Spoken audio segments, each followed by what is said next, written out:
এই কায়দাটা দেখতে ঠিক এরকম কভার পেজ হবে বা অন্যরকমও পাওয়া যেতে পারে। তো আপনারা এর কায়দাটা কিনে নেবেন। এটা হলো প্রথম কথা। এবং আমি এই কোর্সটিতে পর্যায়ক্রমে যেভাবে ডিরেকশন দেব, আশা করি আপনারা যদি সেভাবে কাজ করেন বা সেভাবে প্র্যাকটিস করেন, আশা করি এই কোর্স শেষ হওয়ার পরে আপনারা কোরআনুল কারিমকে সুন্দরভাবেই পড়তে পারবেন। তো আসুন শুরু করা যাক। তো শুরুতে আমরা আল্লাহ পাক রব্বুল আলামিনের নাম নিয়ে শুরু করব। বিসমিল্লাহির রহমানির রহিম। তো এই যে আমরা কতগুলো অক্ষর দেখতে পাইতেছি, এগুলো হলো আরবির হরফ, বাংলায় অক্ষর বলা হয়। এগুলো আমরা ছোটবেলায় সবাই পড়েছি, কম বেশি সবাই যেগুলোর সাথে পরিচিত, আমরা সবাই চিনি, পড়তেও পারি, কিন্তু উচ্চারণ হয়তো আমাদের কারো কারো সঠিক, কারো কারো ভুল আছে। তো আমি এর উচ্চারণগুলো একবার বলে দিতে চাচ্ছি, বলছি। এটা হলো আলিফ। আমরা অনেকেই হয়তো বা আলিফ উচ্চারণ করি, কিন্তু এটা আলিফ নয়, এটা কিন্তু আলিফ। এটা হলো বা, তা, সা, জিম, হা, খ, দাল, জাল, র, ঝা, সিন, শিন, সদ, দদ, ত, জ, আইন, গইন, ফা, কফ, কাফ, লাম, মিম, নুন, ওয়াও, হা, হামজা, ইয়া। এটাও ইয়া এবং এটাও ইয়া। তো এক্ষেত্রে আমাদের যে সমস্যাগুলো হবে সেটা হলো, এই একটা হা, এই একটা হা, দুটোর নাম কিন্তু একই, কিন্তু উচ্চারণ ভিন্ন। এটার উচ্চারণ হা আর এটা হা। একটু গলা চেপে উচ্চারণ করতে হবে হাটা, আর এটা গলা ছেড়ে দিয়ে। আবার এই যেমন একটা আছে তা, আর এটা ত। তো এই দুটোর ক্ষেত্রেও আমাদের একটু সমস্যা হয়, তা এবং ত। তারপরে আরো আছে ঝা, জাল, জ। তিনটে কিন্তু কাছাকাছি, এগুলো আমাদেরকে খেয়াল রাখতে হবে। আলিফ আর আইন, এগুলো। এরপরে যেটা আছে কাফ, কাফ আর কফ, এটা নিয়ে, এই দুইটা নিয়ে আমাদের প্রবলেম সবচেয়ে বেশি হয়। এই যে এটা হলো কফ আর এটা কাফ। তো এইটা নিয়ে আমি বেশি আলোচনা করলাম না, কারণ এগুলো আমরা কম বেশি সবাই জানি এবং বা পড়তে পারি। আসুন এরপরে দেখুন, এর আগে আমরা যেগুলো পড়ে আসছি, যে আলিফ, বা, তা, সা, ওই অক্ষরগুলোই এখানে দেয়া আছে। দেখুন, এটা হলো বা। তো যখন কোনো শব্দ শুরুতে বাটা আসে, তখন আরবি হরফ, আরবি যে বাক্যগুলো, সেগুলো একটা সাথে আরেকটা মিলিয়ে লেখা হয়, আলাদা আলাদাভাবে লেখা হয় না। তো যখন মিলিয়ে লেখা হয়, বাটা যখন কোনো শব্দের শুরুতে আসে তখন এভাবে করে আসে, আবার যখন শব্দের মাঝখানে আসে তখন এভাবে আসে। ঠিক একইভাবে তা শব্দের শুরুতে আসে এভাবে আসবে, এবং মাঝখানে এভাবে। ঠিক একইভাবে সা, এটা সা শুরুতে এবং মাঝখানে। দেখুন, এই যে পাঁচটি অক্ষর আছে, তারপর নুন, এটাও নুন, ইয়া, ইয়া, 1 2 3 4 5, এই পাঁচটি অক্ষর কিন্তু একই রকম। দেখুন, শুধুমাত্র নক্তার পার্থক্য। দেখুন, একটু খেয়াল করুন, এখানে এই পাঁচটি হরফের ভিতরে শুধুমাত্র নুক্তার পার্থক্য আমাদেরকে খেয়াল রাখতে হবে। যেমন বায়ের নুক্তাটা হলো একটা নুক্তা, সেটা হলো নিচে, আবার নুনের একটা নুক্তা, সেটা উপরে, তার দুইটা নুক্তা, সেটা উপরে, ইয়ারও দুইটা নুক্তা, সেটা হলো নিচে, উপরে, নিচে। দেখুন, আর কোনো কিন্তু পার্থক্য নেই, কিন্তু চেহারায় কিন্তু এই তিনটে একরকম দেখালে ওই দুটো অন্যরকম দেখা যাচ্ছে। কিন্তু দেখুন, শব্দের ভিতরে যখন আসে তখন এই পাঁচটা অক্ষরই একই রকম। তো এরপরে আসি হলো জিম, হা, হ। এই তিনটি দেখতে একই রকম, শুধু নুক্তার পার্থক্য।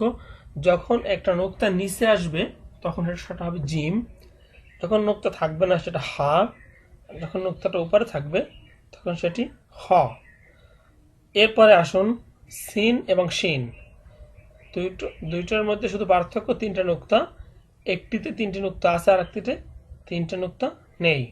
ঠিক এই যে এই যতগুলো অক্ষর আছে এগুলো আসবে শব্দের শুরুতে, যখন এই বর্ণগুলো আসবে বা হরফগুলো আসবে তখন এই চেহারায় আমরা কোরআনুল কারীমের ভিতরে এই হরফগুলো দেখতে পাবো এই চেহারায়। আবার যখন শব্দের মাঝখানে আসবে তখন আমরা এই রকম চেহারায় তাদেরকে দেখতে পাবো।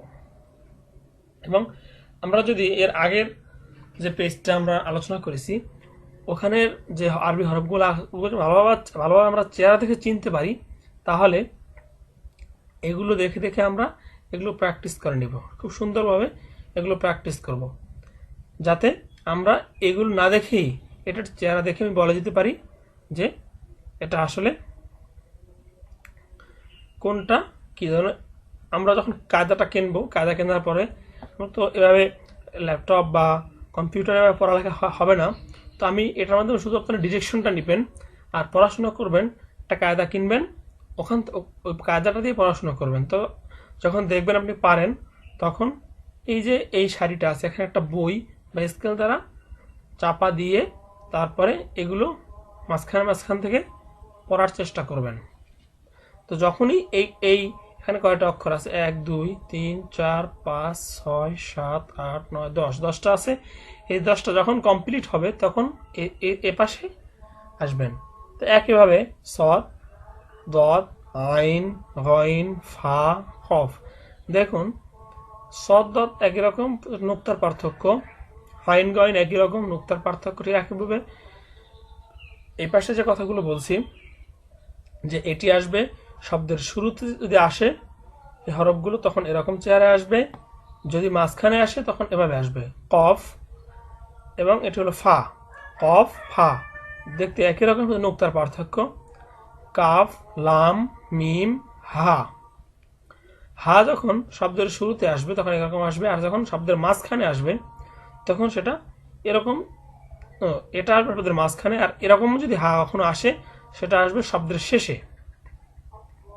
মিম শব্দের মাঝখানে, লাম শব্দের মাঝখানে, কাফ এটাও এরকম চেহারা। যদি কখনো এরকম চেহারাটা আপনি দেখতে পাবেন শব্দের মাঝখানে, আর কাফ এটা শব্দের শুরুতে দেখতে পাবেন। তো এই পৃষ্ঠাটায় যতগুলো বর্ণ আছে বা যতগুলো প্র্যাকটিস, খুব ভালোভাবে প্র্যাকটিস করার পর আপনি যখন এই পাশটা যখন হয়ে যাবে তখন এ পাশে আসবেন, আবার এই পাশটা ভালোভাবে প্র্যাকটিস করার পর এরকম এই সাইডটা স্কেল দিয়ে ঢেকে রাখবেন। তো আমি প্রথমেই বলছি সবাই একটা করে কায়দা কিনে নেবেন, কায়দার দাম বেশি না, 5 থেকে 10 টাকা।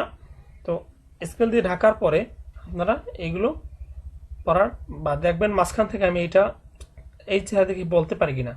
এরকম যদি বলতে পারেন তখনই আপনারা পরবর্তী পেজে চলে যাবেন। আসুন দেখি পরবর্তী পেজে কি আছে। এই দেখুন আপনার জন্য এখানে পরীক্ষা রেডি করা আছে।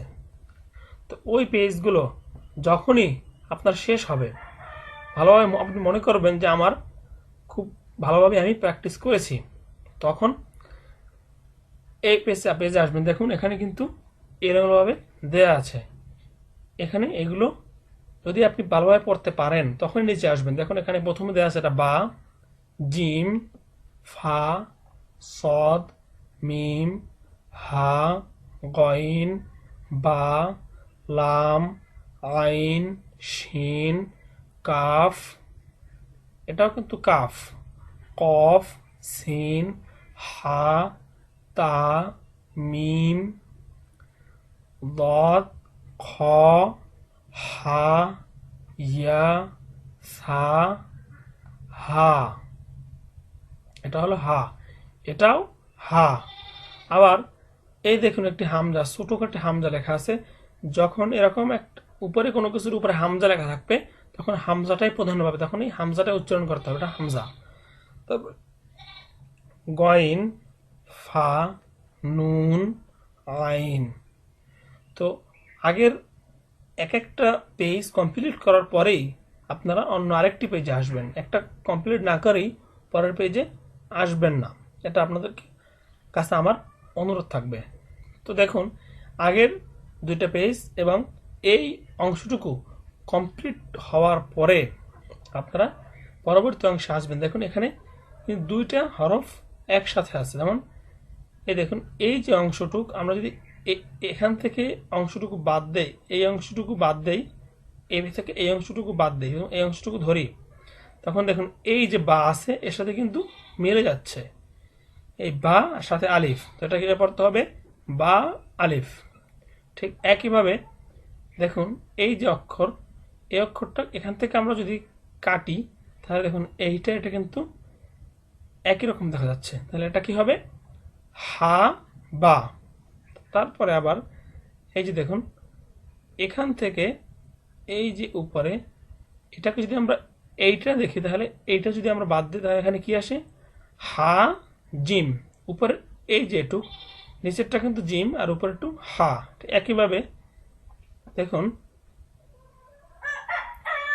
যে এটা হলো জিম, এই যে জিম, তারপরে দাল।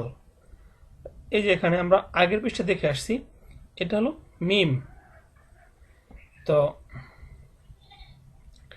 এ পর্যন্ত মিম, এরপর এটা আইন। আইন এরকম আসে যখন শব্দের মাঝখানে, বলছি শব্দের মাঝখানে বা শেষে যদি আসে তখন এরকমভাবে আসে, এরকমভাবে আসবে। আবার শব্দের শুরুতে আসলে তখন কিন্তু এরকম আসবে না, তখন আসবে দেখেন এই যে এখানে দেওয়া আছে আইন, আইন সদ, আইন সদ, এরকমভাবে দেওয়া আছে। এরপরে জ লাম, জ লাম। এরপরে দেখুন এটা দেওয়া আছে কি লাম, লাম কাফ। এখানে আমি আগে ওই পৃষ্ঠায় বলেছিলাম যে এরকম যদি হয় সেটা কিন্তু শব্দের শুরুতে আসে, হা ওয়াও, এটা লাম হা। এটা হলো হা মিম, মিম নুন, এটা লাম আলিফ। দেখুন এখানে এতটুকু যদি আমরা ধরি তাহলে এটা কিন্তু লাম, এরপর একটু হা, তাহলে লাম হা। এটা হা ইয়া। এই যে এই দাঁত পর্যন্ত আমরা যদি ধরি তাহলে এই দাঁতটা এই পাশটুকু কিন্তু ঠিক এরকম। তো আমরা আগের পৃষ্ঠায় দেখে আসছি যে এরকমভাবে একটা এরকম দাঁতের মতো এর নিচে যদি দুইটা নুক্তা থাকে তাহলে সেটা হয় ইয়া, তাহলে ইয়া সিন। এরপর হলো কাফ বা, কফ ওয়াও, হা মিম, বা হা ইয়া হা তা হা। দেখুন এই যে ইয়াটা এখান থেকে যদি আমরা কল্পনা করি এতটুকু একটা ইয়া, ঠিক এখানে থেকে এতটুকু এটা একটা ইয়া, এদের কিন্তু দেখতে একই রকম। তারপরে জিম র, খ জাল, সদ আইন, দদ গইন, তারপর আসবে ফা। এখানে এই যে আমরা এতটুকু প্রথম কল্পনা করব, যেহেতু আমরা নতুন নতুন প্রথমেই একটু অন্যরকম মনে হবে, তো কিছুদিন প্র্যাকটিস করার পর এগুলো অনেক ইজি হয়ে যাবে। তো ফা জিম, ইয়া ফা, তারপর লাম হামজা। দেখুন আগেই বলেছি যে যদি কোনো হরফের উপরে হামজা থাকে তখন সেটা উচ্চারণ হামজা হবে, কারণ এখানে নিচে কি আছে সেটা আমার দেখার বিষয় নয়। এই যে এখানে বলছিলাম রয়ের উপর একটা হামজা আছে, তো বলছিলাম এটা হামজা উচ্চারণ হবে। দেখুন তাহলে এটা হবে লাম হামজা। নিচে কিন্তু যেটা অ আছে, এই অটি এখানে প্রাধান্য পাবে না, উপরে যেটি থাকবে সেটি এখানে প্রাধান্য পাবে। তো লাম হামজা, তারপর আছে কি জিম। এটা কিন্তু ইয়া ছিল, কিন্তু এই ইয়াটা এখানে প্রাধান্য পাবে না, কারণ কি এর উপরে একটা হামজা আছে, কারণে এটা আমার উচ্চারণ করতে হবে জিম হামজা। তো যতটুকু আলোচনা হলো আপনারা খুব ভালোভাবে চেষ্টা করবেন এবং ভালোভাবে এটা প্র্যাকটিস করার চেষ্টা করবেন এবং বেশি বেশি প্র্যাকটিস করবেন এবং কায়দাটা দিয়ে পড়াশোনা করবেন। তো আজকে এ পর্যন্তই, আল্লাহ হাফেজ।